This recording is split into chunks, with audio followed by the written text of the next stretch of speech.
Somebody once told me. Swamp Ramp Miniatures. Oh, hello my friends, hope you are well. Today I'm having a go at making the home of our benevolent ruler, Lord Shrek the First, and what more needs to be said about that? Let's get into it. Now, my first task is going to be turning this pile of random foam offcuts into something more reminiscent of our ogre abode.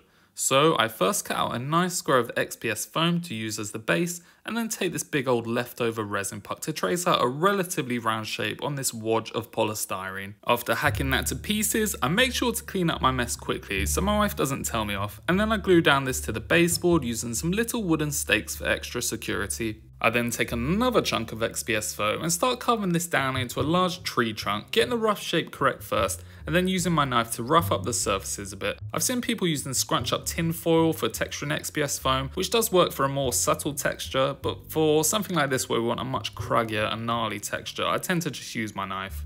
I quickly clean up my mess again because it's good to keep your workspace tidy even if your wife doesn't tell you off. Then stick the tree trunk on top of this circular blob using another wooden stake for support and some Gorilla wood glue.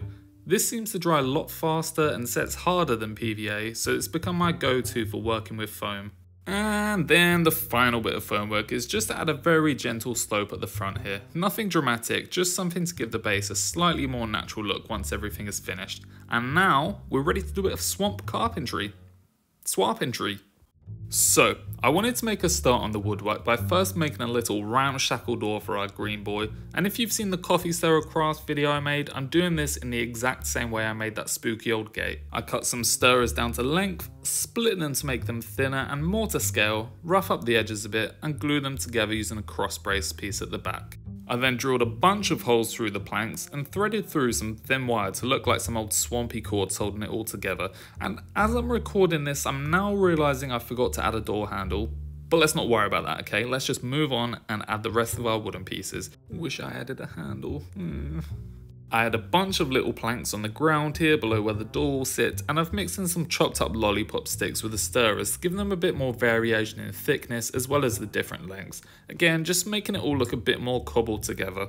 Next, the door was glued down and framed in with a few more little coffee stirrer trimmings, then I got to work adding some paneling pieces to the front of his hut. I've been attaching these wooden bits using hot glue, and a lot of people will say hot glue is a no-no for foam, as the heat can obviously melt the foam, but I think it's fine if you squirt the glue onto whatever you'll be attaching first, give it a few seconds to cool down, and then attach it. You should be okay if you do this, just make sure you're giving it some time to cool down and are working in a well-ventilated area, as the foam can give off some nasty fumes if you do accidentally melt some.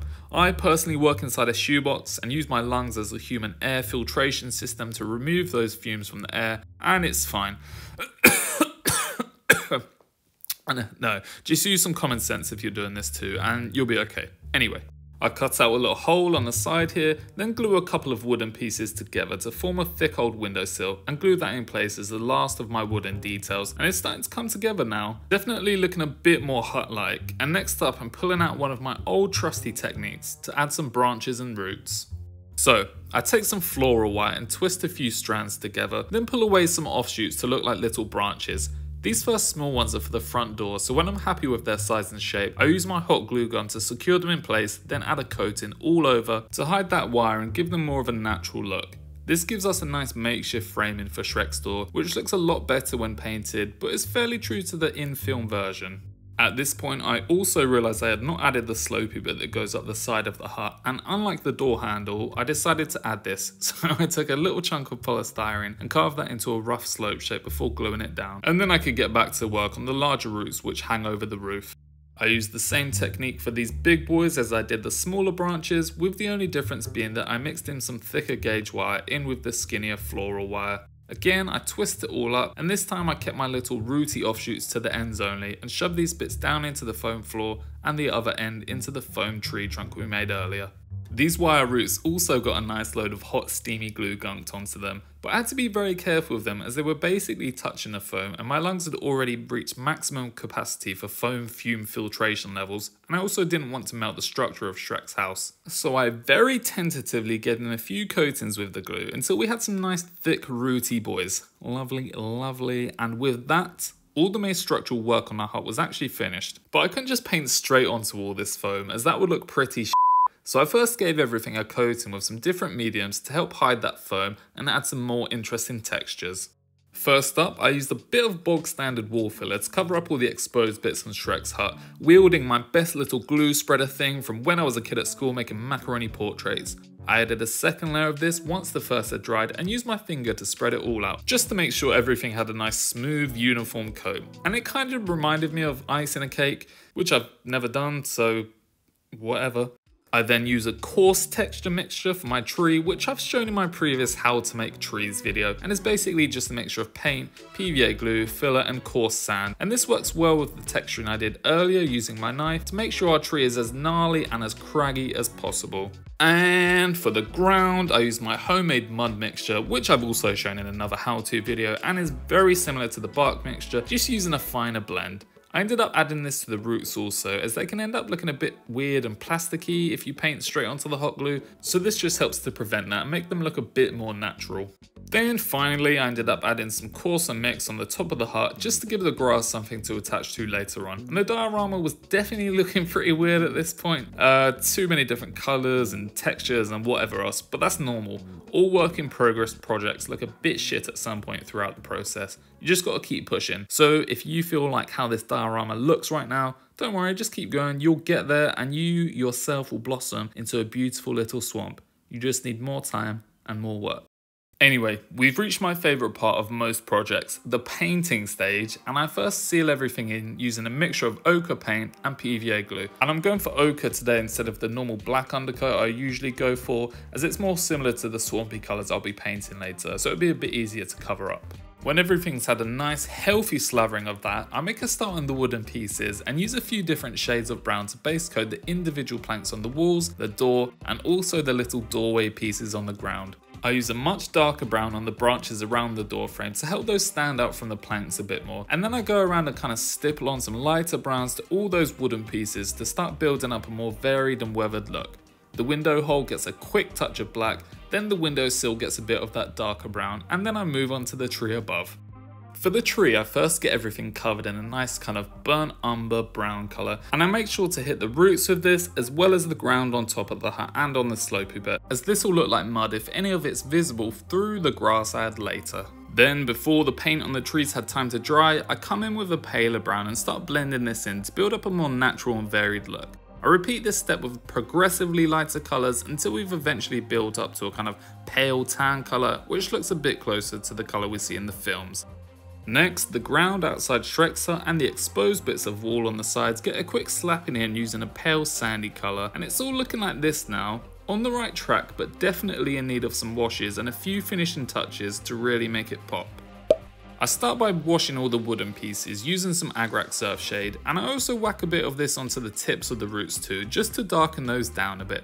The tree gets blasted with some homemade dark green and brown washes, and I use a bit of tissue to dab off the excess here so it's not oversaturated, but leaves behind some nice dark and mossy hues. Get it? Leaves behind? Because trees have leaves? Oh shit. The ground and the walls of the hut get a lighter brown wash, again dabbing off the excess, and then I finally use some of that green wash again, adding it around the bottom edges of the hut and onto the pieces of wood to add to that wet, swampy dankness. To finish off the wood, I stipple on some more different shades of brown in a fairly random manner to lighten them up and make them look a bit more aged. I did the same for the branches around the door too, and I was really happy with how this wood was looking actually. It can be difficult to get wood looking natural, but I felt like this was looking quite at home in a swampy environment, so I am very pleased. I gave our tree a dry brushing using some light tan / pale sandy colour to accentuate the texture of the bark, and I also used the same colour to bring out some more detail on the ground.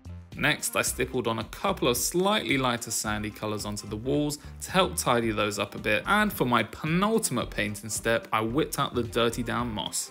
I sloshed a whole bunch of this onto the tree trunk to enhance that natural mossy look the washes had begun to build, and then also used this to top up some of the areas around the edges of the hut and the wooden pieces I'd washed green earlier. Then for my very final painting step, I stippled on quite a bright green very sparingly on those same areas I just added the moss effect to, going with a kind of less is more approach here and just accentuating the darker mossy patches. So I really like how our Lord and Saviour's hut is looking at this point. I think we've definitely got something which resembles the version we see in the films, and now it's time to add our grass and flocks and whatever else we need to finish it all off. Now, the grass on top of Shrek's hut is pretty long, and I didn't think my usual kind of flock would be enough to get the job done, so I'm trying out this extra long grass flock instead. I wasn't sure exactly how to plant this stuff down, but I went with an approach where I made a little hole into the foam, squirted in some PVA glue, cut the grass down to be a bit more manageable, and then stuck it in. I did this all the way around, and here is our final product. Wowee, looks exactly like the films. No, just joshing you. Once I held all the grass in place, I then started cutting away the excess, which there was quite a lot of, to be fair, and this reminded me of cutting someone's hair, which I've also never done, so whatever. But it looks a bit closer to what we wanted at this point. I took some of that off-cut grass and glued that down on top of the existing grass and tried to kind of face it downward, as all the previous grass was going straight upward, and it looked okay, but it did look a bit crazy, to be honest. In hindsight, I think I should have added the grass in kind of horizontal layers like roof tiles are added, as this might have given me more of a natural droopy grass layered look, but that's a lesson learned for next time, and I'll still make the best of this one as I can. So next up, I apply a bunch of PVA to the slope and the ground around the hut, and then I sprinkle on a bunch of static grass mixture. I don't have a static grass applicator at the moment, so I'm kind of just sticking this on in clumps, but I still like the effect it gave. And I added some of this grass to the roof also, which helped to hide a bit of the craziest going on under there, and it kind of helped to blend the two areas together. So that was pretty good. After that, I then added a mixture of fine flocks and static grass around the sides of the diorama, leaving a bit of ground exposed in the middle still, and also added some of the darker green fine flock to the tree, which was helpful in building that varied moss look on the trunk. And for the very final touches on the diorama, I added some little stepping stones going up the slope like in the film. No clue where they go, but who cares? A couple of easy little swampy plants, and also whipped up this happy little sign from some more coffee stirrers and a quick bit of paint. Then, after painting the base black, the home fit for our swampy king was complete. So, whoa, my friends, what do you think? Overall, I'm really happy with how this came out. There are some things I'm not so keen on, like the grass on top looking a little bit crazy, but it was still really worth doing, as I've now learned some important lessons that will help me if I ever make something similar to this in the future. I think my favourite part of the whole diorama is probably this sign. Luckily, the one in the film is pretty rough and ready, so I can say mine is meant to look exactly like that, and it's not just because the things I make are also rough and ready. But I also really like the look of this door, especially the branch pieces that frame it in. And this one little root going into the ground is pretty cool. I think I'm going to be borrowing this branch door frame thing for some future builds, so thank you almighty Shrek creators for bestowing this most holy of inspiration upon my mere mortal brain. Anyway, that's enough for one day. Thank you for watching if you've made it to this point. Please subscribe or leave a like or a comment and let me know what your favourite part of the build is. Or actually, let me know what your favourite cereal is and what fat percentage of milk you pair with it, because that shit is important, alright? This has been another video from your boy, Swamp Rat Miniatures, and I will see you very soon in another video. See ya!